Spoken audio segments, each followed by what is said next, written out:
ကျောင်းရဲ့လာပကလေးလေးကသူ့ရဲ့16နှစ်ပြည့်မွေးနေ့ပွဲမှာကျွန်တော်ကိုချီးကမ်းနိုင်ခဲ့ပါတယ်ကျွန်တော်ညင်းလိုက်တော့ဒါကဂိမ်းရှုံးလို့ပြရတဲ့ပြစ်ဒဏ်ပါလို့သူကပြောတယ်ကျွန်တော်မေယုံမှာဆိုလို့လူများရှိမှာပဲကျွန်တော်ရဲ့ဝေချက်ကိုဖက်ပစ်လိုက်သေးတယ်သူကျွန်တော်ကိုကြိုက်နေတယ်လို့အထင်လွဲမှာကိုတကယ်ကြောက်နေတဲ့ပုံစံမျိုးပေါ့ဒါပေမဲ့အဲ့ဒီနေ့ည10နာရီမှာကျွန်တော်ယူဘဗေဒပုံစံလေးကိုအာရုံစိုက်ပတ်နေတော့ဖုန်းခံပြီးလာတယ်ဖုန်းကိုယူကြည့်လိုက်တော့ဝေချက်က message ကိုရောက်နေတာမုန်းလိုက်တာတဲ့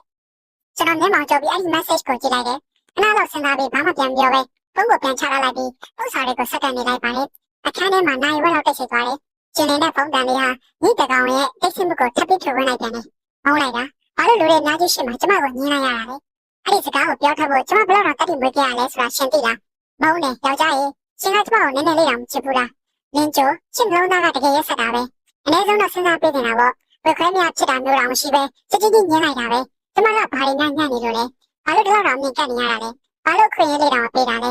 ယောက်ျားရေရှင်မပေးအောင်မုန်းတယ်ရှင်ကကျမကိုနည်းနည်းလေးတောင်မချစ်ဘူးလက်စိတ်လေးတကောင်တစောင်းပြီးဆောင်ဝင်လာတဲ့ညကျွန်တော်ပုံပြီးစပယ်ဆိုတာဖြစ်လာပါတယ်အန်ရှိရီကြောင့်ဘာတွေယူနေရလဲပြီးတော့ဒီလိုစကားလုံးနေရလဲအရင်ကနိုင်စဆိုနေရပဲဒါကပုံမှန်ဆိုရင်မောက်မှာပြီးပွင့်နေတတ်တဲ့သေသမီးတွေရောဟုတ်ရလားအခုပုံစံကတခင်ကခေါင်းလေးပုတ်ပြီးချော်ပေးတာကိုစောင့်နေတဲ့ဒါရရနေတဲ့ခွေးပေါက်လေးနဲ့ပို့တူနေတယ်အန်ရှိကျွန်တော်ကိုအခြေခံလိုက်ခဲ့တာဟာဒီနေ့မျိုးသားနဲ့အားလည်းရဲ့နောက်ဆုံးနေ့မှာဖြစ်ပြီးသူ့ရဲ့16နှစ်ပြည့်မွေးနေ့လည်းဖြစ်ပါတယ်မွေးနေ့ပွဲကိုတစ်ခါလုံးကတကယ်ချင်းတွေကိုဖိတ်ထားတာပါကျွန်တော်ကတော့သူနဲ့ပုံမှန်ဆိုရင်တိတ်ပြီးပတ်သက်မှုမရှိပါနဲ့အားလုံးတော့ကြတာဆိုတော့ကျွန်တော်လည်းမငင်းတာလို့တော့ခဲ့တာပါ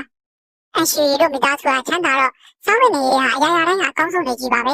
မွေးနေ့ပွဲကလည်းထူးမခြားတာပါဘူးဒါဆိုနေ့ကမင်္ဂလာဆောင်ပွဲကြီးတစ်ခုလိုမျိုးခက်ခက်နာနာကိုပြင်ဆင်ထားတာပါအမင်းစားပြီးတော့အားလုံးဟာတချင်းစုခင်းဆော်ကြပြီးရတဲ့အထိဆင်ញံပျော်ပါနေကြတာအားလုံးပြန်ဖို့ပြင်နေကြတဲ့အချိန်မှာပဲအရှိကကျွန်တော်ရှေ့ကိုရုတ်တရက်ရောက်လာပြီးတော့ကျွန်မရှေ့ကိုကြိုက်တယ်ဆိုတဲ့စကားကိုပြောချလိုက်တယ်အဲ့ဒီစကားလေးဆုံးရောတကွင်းလုံးတိတ်ဆိတ်သွားပြီးလူတိုင်းရဲ့ကြည့်တွေဟာကျွန်တော်တို့စီကိုရောက်လာခဲ့ပါလေလူတွေအများကြီးရှေ့မှာသူ့ကိုညှင်းလိုက်ဖို့ဟာသိတော့မကောင်းပေမဲ့လေကျွန်တော်ကတော့စိတ်မရှိပါနဲ့လို့ပဲပြောလိုက်တယ်အဲ့ဒီစကားကိုကြားတော့အရှိကခဏလောက်ချောင်းသွားပြီးမှတက်ပင်းချလိုက်တယ်ဒီနောက်မှာတော့သူတို့ကတကယ်ချင်းမလေးတွေကိုလှည့်ကြည့်ပြီးရပြီမလားလို့စိတ်ပြက်နဲ့ပဲပြောလိုက်တယ်ဒီမှာကျွန်တော်ပဲပြန်လဲလာပြီးအထင်မလဲနဲ့နော်ခုနကကျမဂိမ်းရှုံးသွားလို့သူတို့ကရှင့်ကိုအခြေခံလိုက်ခံလို့ပါဒါကဂိမ်းခုတက်ပါပဲကျမရှင့်ကိုမကြိုက်ပါဘူးလို့ရှင်းပြတယ်ကျွန်တော်နားထောင်လေးလားမနားထောင်ဘူးလားဆိုတာကိုကြည့်မဆိုင်ပဲသူကပဲတောက်လျှောက်ပြောနေပါလေကျမကိုအဲ့လိုချင်းမကြည့်ပါနဲ့ကျမမှားသွားပါလေရှင့်ကိုနောက်ပြောင်ခဲ့တာတောင်းပန်ပါတော့နော်တဲ့